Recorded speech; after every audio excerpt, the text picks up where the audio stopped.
엄마의 인형동화. 할머니와 요술 주걱. 옛날 일본의 작은 마을에 음식을 아주 맛있게 하는 할머니가 살았어요. 어느 날 할머니는 동글동글 쫀득쫀득 맛있는 경단을 만들고 있었지요. 예쁘게 빚어졌는걸. 잘 만들어진 경단을 하나씩 접시 위에 올려두다가 그만 경단 한 알이 톡 떨어지고 말았지요. 경단은 또르르르 굴러가서는 쥐구멍 속으로 쏙 들어가 버렸지요. 아이고, 아까워서 어쩌누. 할머니는 경단을 주우려고 쥐구멍 속에 손을 넣어 요리조리 더듬었어요. 그런데 그때 펑! 할머니의 몸이 생쥐처럼 조그마해지더니 쥐구멍 속으로 쏙 빨려 들어갔지 뭐예요? 아이고, 할머니 살려!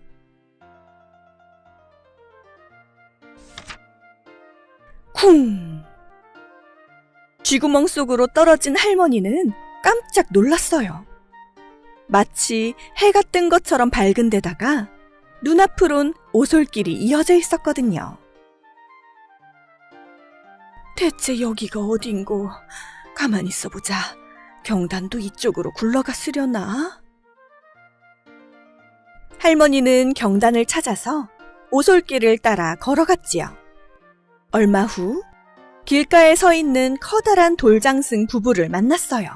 할멈, 어디 가시오? 떨어뜨린 경단을 찾고 있다오.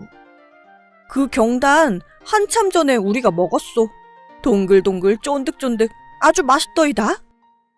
맞아. 솜씨가 대단하더이다. 아이고, 맛있게 먹었다니 다행이네요. 우리는 맛있는 걸 먹으면 꼭 보답을 한다오. 그때였어요. 쿵! 땅이 울리더니 커다란 도깨비들이 다가오지 뭐예요? 이거 사람 냄새지? 맞아. 사람 냄새가 틀림없어. 도깨비 소굴에 제 발로 들어오다니 어서 찾아서 잡아먹자. 할멈, 우리 뒤로 숨으시게. 깜짝 놀란 할머니는 얼른 돌장승 뒤에 숨어 오들오들 떨었지요. 이봐, 돌장승, 자네 혹시 사람을 보았나? 사람? 아니. 정말 아니야? 그럼 좀 비켜봐. 여기서 사람 냄새가 난단 말이지. 돌장승은 온몸으로 도깨비들을 막았지만 곧 들통나고 말았어요. 찾았다!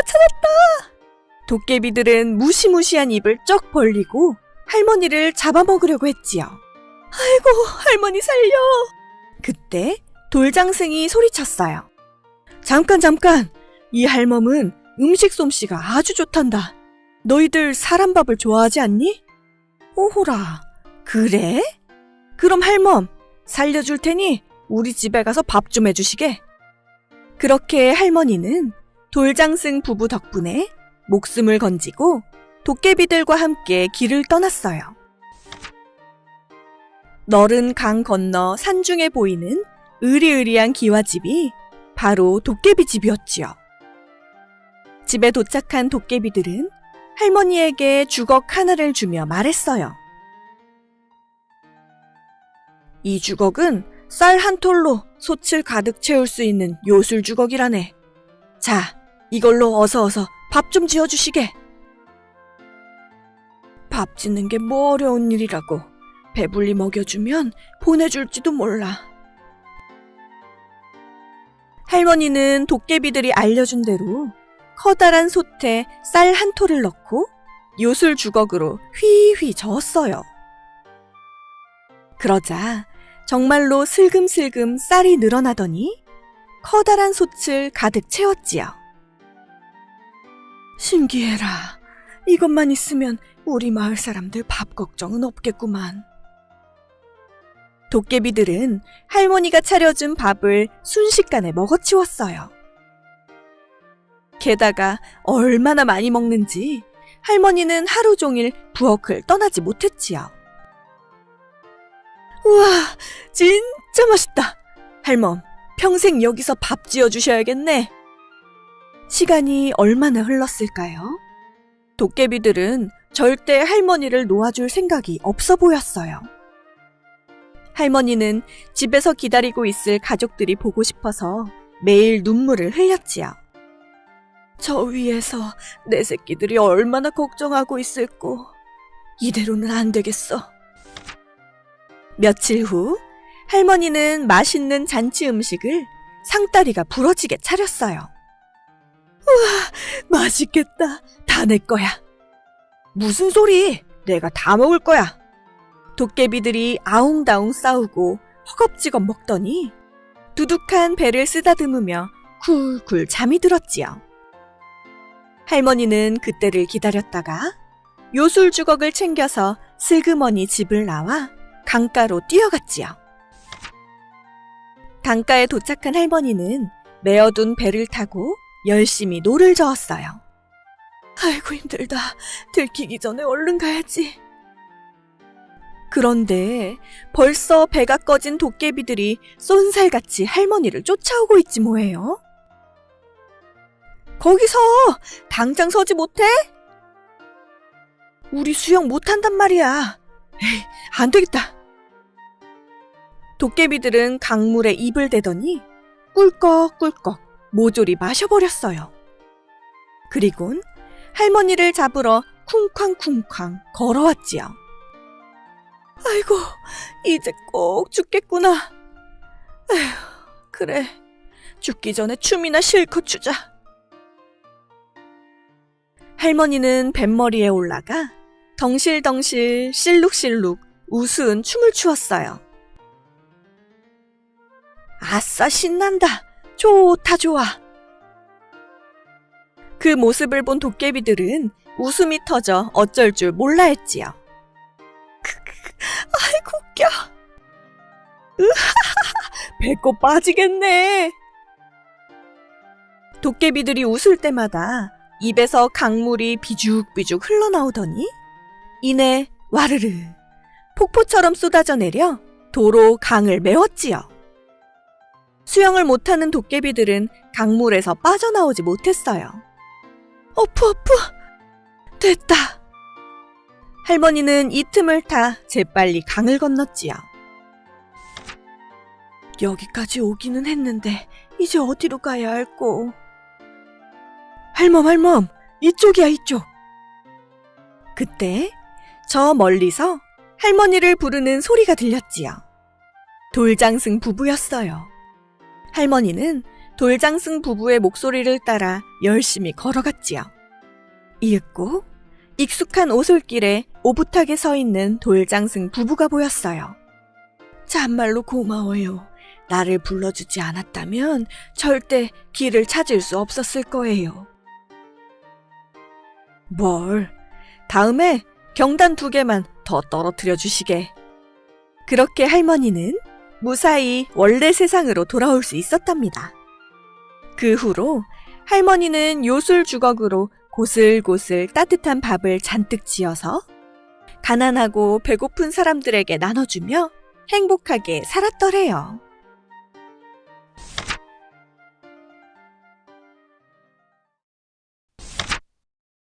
망주석 재판. 옛날 옛적 비단장수 김서방이 비단을 팔러 이웃마을로 가고 있었어요. 영차 비단짐을 가득 지고 부지런히 산을 넘던 김서방은 어느 무덤가 망주석 옆에 앉아 잠시 쉬어가기로 했지요. 에휴, 아침부터 걸었으니 이제 반쯤 왔겠지? 잠시 앉아서 눈 좀 붙여야겠다. 망주석아, 내 비단 잘 지켜주거라. 김서방은 짐을 내려놓고 망주석에 기대어 눈을 감았어요. 그런데 너무 지친 나머지 그만 달콤한 낮잠에 빠지고 말았지요. 김서방은 해님이 서쪽으로 훌쩍 기울고 나서야 꿈뻑꿈뻑 눈을 떴어요. 깜빡 잠이 들어버렸네. 얼른 일어나야겠... 응? 그런데 글쎄, 비단들이 몽땅 사라진 게 아니겠어요? 아이고, 이를 어째? 내 비단, 도둑이야, 도둑이야! 김서방은 어쩔 줄 몰라서 방방 뛰며 화를 내다가 아무나 붙잡고 내 비단을 받느냐고 울고 불며 물었어요. 그걸 내가 어찌하오? 아, 그렇지. 우리 마을 원님께 가보시구려. 우리 원님은 해결하지 못하는 일이 없으시다오. 김서방은 곧장 원님께 뛰어갔지요. 원님, 제발 제 비단 좀 찾아주십시오. 김서방의 이야기를 들은 원님은 곰곰이 생각하다가 물었어요. 잘 떠올려 보거라. 잠들기 전과 일어난 후에 마주친 이가 아무도 없느냐? 예, 망주석과 저 외에는 아무도 없었습니다. 옳거니. 김서방의 대답에 원님은 무언가 떠오른 듯 벌떡 일어났어요. 여봐라, 어서 그 망주석을 잡아오도록 하여라. 그 놈을 잡아다가 혼쭐을 내면 분명 범인을 알 수 있을 것이다. 예? 포졸들은 이상한 명령에 긴가민가 하면서 미적미적 망주석을 뽑아왔어요. 망주석 재판이 열린다는 소문에 마을은 떠들썩해졌지요. 드디어 망주석 재판이 열리는 날, 이웃마을 사람들까지 모두 몰려와 호기심 가득한 얼굴로 관아 문이 열리기를 기다렸지요. 원님은 문지기에게 옷을 잘 입은 사람만 들여보내라고 명령했어요. 포졸들이 망주석을 데려와 형틀에 동여 매자마자 원님은 눈을 부릅뜨고 망주석에게 호통쳤어요. 네 이놈! 어서 범인이 누구인지 바른대로 고하거라. 그런데 돌덩이가 말할 리가 있나요? 아무 말이 없자 원님은 크게 화를 내며 포졸들에게 명령했지요.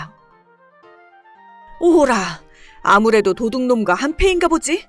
여봐라, 저 고얀 망주석의 볼기짝을 매우 쳐라. 예?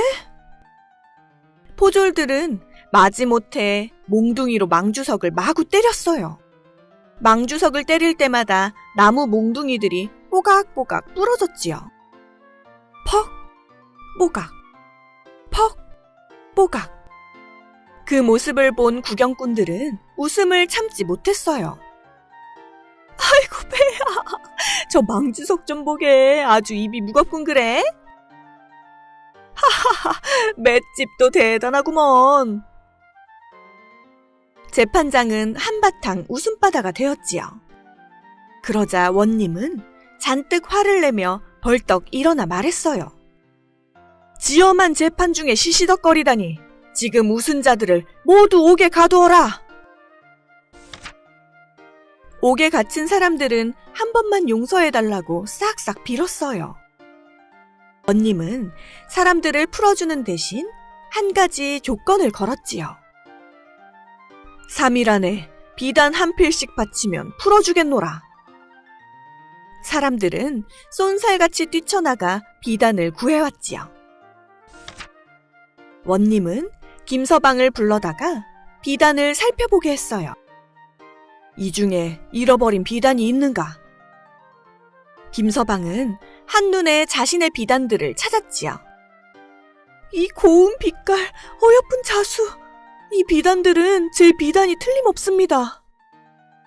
원님은 김서방의 비단을 바친 사람들을 불러다가 누구에게 샀는지 물었지요. 그러자 모두 이구동성으로 산 너머 비단 장수요 라고 말하는 게 아니겠어요? 원님은 당장 산 너머 비단 장수를 잡아오라고 명령하였고 김서방은 잃어버린 비단들을 무사히 찾을 수 있었답니다. 정말 현명한 원님이시지요?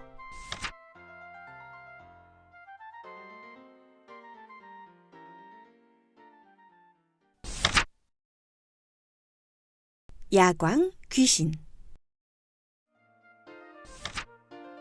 옛날 눈썹같이 가는 달이 뜬 어느 날 저녁,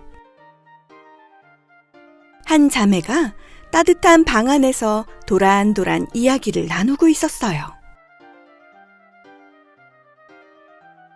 예, 오늘은 자기 전에 신발을 꼭 뒤집어둬야 한단다. 왜 언니? 섣달 금음이면 제 발에 꼭 맞는 신발을 찾아다니는 야광 귀신이 나타나기 때문이지. 야광 귀신에게 신발을 빼앗긴 사람들은 하나같이 1년 동안 운수가 불길했대. 으아, 귀신? 무서워. 귀신이 나타난다는 말에 동생은 무서워서 이불을 푹 뒤집어 썼어요. 잠자리에 들기 전 언니는 신발을 뒤집으러 나갈 준비를 하였어요. 그런데 동생은 고작 신발 때문에 찬바람이 쌩쌩 부는 밖에 나가기가 조금 귀찮았지요. 아, 추워. 언니 혼자 다녀와. 네 신발 가져가도 난 몰라? 에이, 설마 귀신이 나타나려고? 동생은 걱정하지 않고 새근새근 잠이 들었지요. 꼬꼬닥도 검둥이도 잠이 들었는데 누군가 저벅저벅 마을을 돌아다니고 있어요. 언니의 말대로 야광 귀신이 신발을 찾으러 나타난 거예요. 이 신발은 너무 커. 이 신발은 마음에 안 들어. 야광 귀신은 커다랗고 번쩍이는 눈을 도르르 굴리면서 뒤집히지 않은 신발을 찾아다녔어요. 마음에 드는 신발은 커다란 자루 안으로 휙 던졌지요. 이윽고 야광 귀신은 자매가 잠든 집에도 나타났어요. 그리곤 동생의 신발을 가져가려 했지요. 오, 이 신발 마음에 드는걸.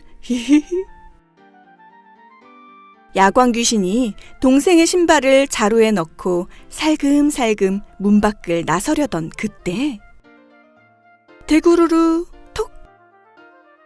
문간에 세워두었던 채가 굴러와 야광 귀신의 앞에 멈췄어요. 이게 뭐지? 호기심이 많은 야광 귀신은 채를 들고 요리조리 살펴보았지요. 가만히 있어보자. 구멍이 정말 많네. 이렇게 많은 구멍은 처음 봐. 세어볼까나? 야광 귀신은 채의 구멍을 세기 시작했어요. 하나, 둘, 셋, 넷, 다섯. 어라, 어디까지 샜더라? 그런데 구멍이 너무 많은 나머지 자꾸만 어디까지 샜는지 까먹어버리지 뭐예요? 에이, 또 까먹었네. 세다가 틀려서 다시 세고 또 세다 보니 어느새 꼬꼬댁 날이 밝아왔어요. 으아, 아침이잖아. 도망가자. 해님을 무서워하는 야광 귀신은 신발 자루도 팽개치고 후다닥 도망갔어요. 잘 잤다. 우리 신발 잘 있겠지? 자매는 기지개를 켜자마자 마당으로 뛰어나갔어요. 그리곤 대문 앞에 놓인 신발 자루와 채를 보고 깜짝 놀랐지요. 언니, 내 신발도 여기 있어. 정말 야광 귀신이 다녀갔나 봐.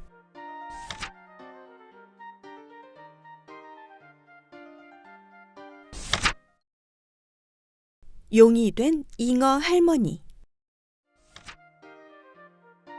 옛날 오래전부터 잉어들이 모여 살던 연못이 있었어요. 잉어들은 따뜻한 햇살 아래 헤엄치며 평화롭게 지냈지요. 그런데 어느 날부터인가 낚시꾼들이 우르르 몰려와서 어른 잉어가 보이는 족족 잡아갔어요. 이야, 소문대로 커다란 잉어가 아주 많네. 그러게, 잉어 밭이네, 잉어 밭이야. 그 바람에 연못에는 어린 잉어 한 마리만 남게 되었지요. 낚시꾼들은 그제야 연못을 찾지 않았어요. 혼자 남은 어린 잉어는 바위 틈에 숨어서 오들오들 떨었어요. 시간이 흐르고 어린 잉어는 어느덧 잉어 할머니가 되었어요. 그리고 이제 연못에는 다양한 물고기들이 어울려 살았답니다. 하지만 잉어 할머니처럼 노란 비늘에 까만 눈을 가진 물고기는 없었어요. 잉어 할머니는 쓸쓸하였지만 연꽃 사이를 헤엄치며 행복하게 살았지요. 그러던 어느 날 어린 붕어 한 마리가 허겁지겁 잉어 할머니를 찾아왔어요. 할머니, 도와주세요. 제 동생이 하늘에서 내려온 지렁이를 먹다가 사라져버렸어요. 이런, 낚싯바늘을 문 게로구나. 낚시꾼들이 돌아온 게야.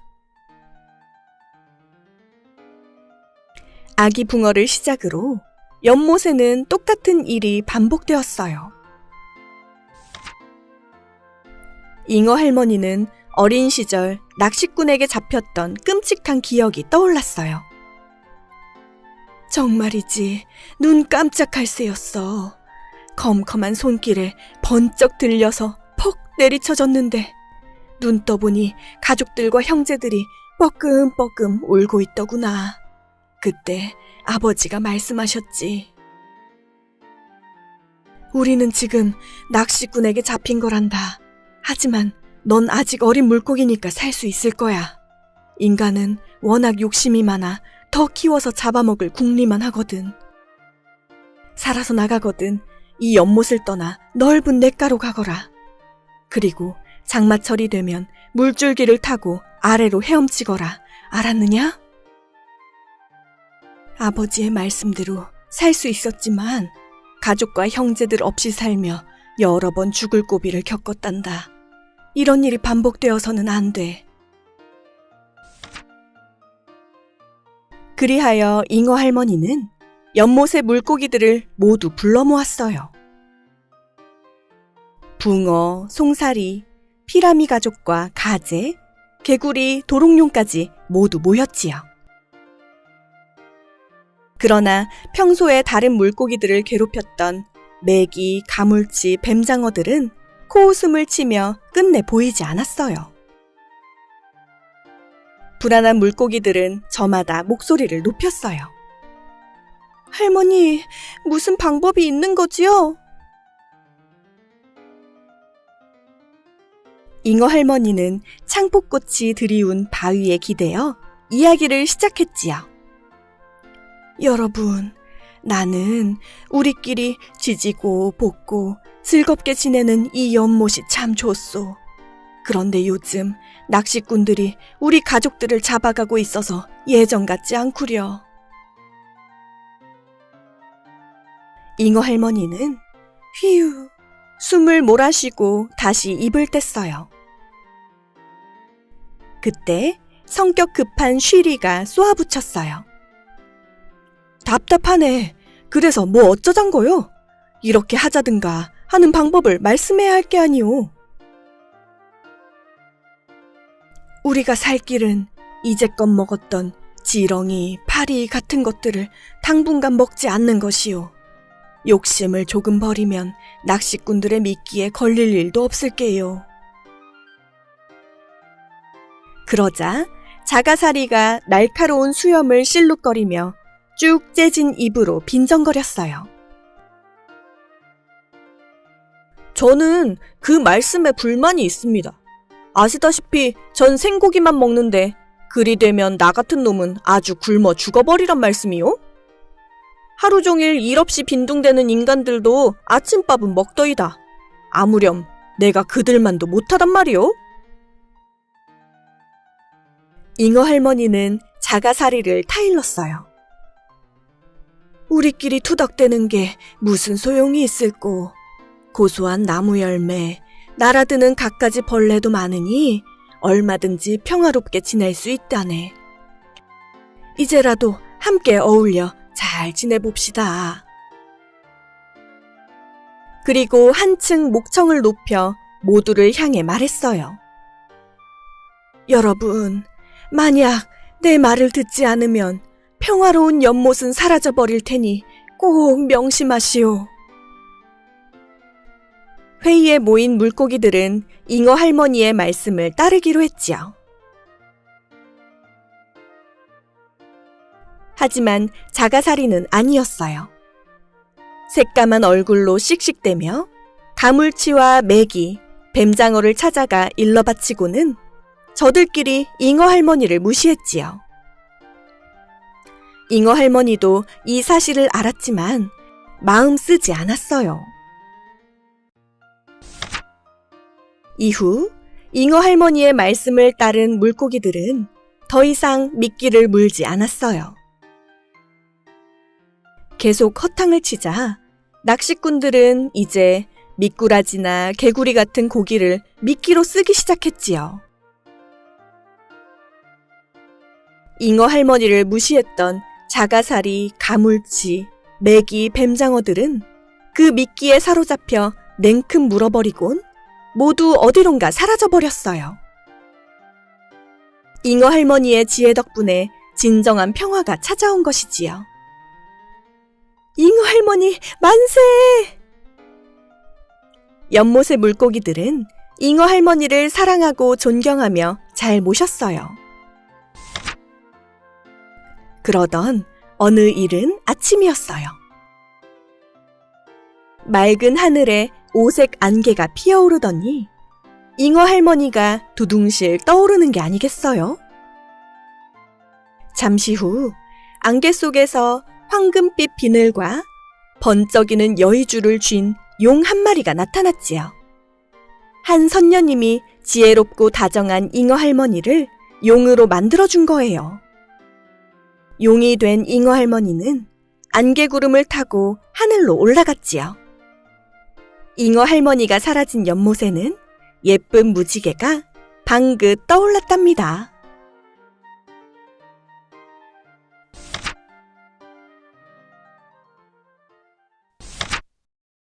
하늘천 따지, 가마솥에 누룽지. 옛날 어느 산골 마을에 순돌이라는 엉뚱한 아이가 살았어요. 동네 친구들은 순돌이의 엉뚱한 모습을 보고 놀려댔지만 마음씨 착한 순돌이는 신경 쓰지 않고 매번 친구들과 함께 놀고 싶어 했지요. 얘들아, 같이 놀자. 히히히. 그러던 어느 날 마을에 서당이 생겼어요. 동네 친구들은 순돌이만 빼고 3, 4, 5 서당에 다니기 시작했지요. 아이들은 서당에서 배운 천자문 노래를 부르며 놀곤 했어요. 하늘천 따지 거물현 누를황. 순돌이도 함께 노래를 부르고 싶었지만 서당에 다니지 않으니 알턱이 있나요? 그래서 따라 부른다는 게 하늘천 따지 가마솥에 누룽지 하는 엉뚱한 노래가 되었지요. 순돌이의 노래를 들은 아이들은 바보, 가마솥에 누룽지가 뭐냐? 하며 놀렸어요. 하지만 자기를 놀리는 줄도 모르고 순돌이는 계속 하늘천 따지 가마솥에 누룽지 하였지요.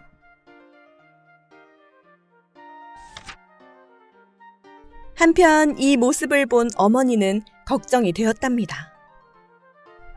우리 아들도 다른 아이들처럼 서당에 다니면 놀림당하지 않을 텐데. 그래서 큰맘 먹고 순돌이도 서당에 보내기로 하였지요. 순돌아, 너도 내일부터는 친구들과 함께 서당에 다니도록 하여라. 순돌이는 서당에 다니게 되어 신이 났지만 조금 걱정이 되었어요. 어머니, 서당에서는 책을 읽지 않나요? 저는 글자를 못 읽는걸요? 다 가르쳐 주실 테니 어려운 것 없단다. 그저 훈장님 말씀만 그대로 따라하면 되는 거란다. 훈장님 말씀만 그대로. 다음 날 서당에 도착한 순돌이에게 훈장님은 천자문책을 나눠주셨지요. 얘야, 책을 펴보거라. 예, 훈장님. 훈장님은 맨 앞장에 써진 글자를 가리키며 말씀하셨어요. 얘야, 하늘 천하여라. 그 말을 들은 순돌이는 잠시 아리송하였다가 어머니의 말씀을 떠올렸어요. 훈장님 말씀만 따라하라고 하셨지? 네, 얘야 하늘 천하여라. 그런데 훈장님의 말씀을 똑같이 따라하는 게 아니겠어요? 당황한 훈장님이 어허, 하늘 천만하여라 라고 하자 순돌이도 똑같이 어허, 하늘 천만하여라 라고 했지요. 훈장님은 순돌이가 장난치는 줄 알고 어허, 하여라 소리는 빼렸다 하며 버럭 화를 냈어요. 훈장님 마음을 모르는 순돌이는 또 똑같이 버럭 화를 내며 어허, 하여라 소리는 빼렸다 하였지요. 머리끝까지 화가 난 훈장님은 이런 바보 같은 녀석을 보겠나 하며 회초리를 휘둘렀어요. 순돌이도 똑같이 훈장님께 회초리를 휘두르며 이런 바보 같은 녀석을 보겠나 하였지요. 그래서 결국 순돌이와 훈장님은 회초리를 휘두르며 서로를 쫓아가게 되었지 뭐예요? 서당 친구들은 으하하 배를 잡고 웃으며 편을 갈라 응원하기 시작했어요. 순돌이 이겨라! 훈장님 이겨라! 때마침 아무래도 순돌이가 걱정된 어머니가 서당에 오셨어요. 우리 아들이 잘 배우고 있으려나 궁금해서요. 아니? 그런데 순돌이가 훈장님께 회초리를 휘두르고 있으니 깜짝 놀랄 노릇이었지요. 어머니는 훈장님께 싹싹 빌고 순돌이를 데려와 혼쭐을 냈어요. 아이고 이 녀석아, 글 공부하랬더니 감히 훈장님께 회초리를 휘둘러? 어머니의 꾸짖음에 순돌이는 왕 울어버렸지요. 전 어머니가 시킨 대로 훈장님 말씀만 그대로 따라한 것뿐이라고요. 뭐? 순돌이의 억울함을 이해한 사람들은 모두 깔깔깔 배를 잡고 웃었답니다. 순돌이 말이 맞네. 그러네. 어른들 말씀 잘 따랐네. 이후 순돌이는 서당에서 친구들과 열심히 글 공부하여 장원급제하였고 순돌이의 엉뚱한 노래는 놀이가 되어 여전히 재미나게 불리고 있답니다. 하늘 천 따지 가마솥에 누룽지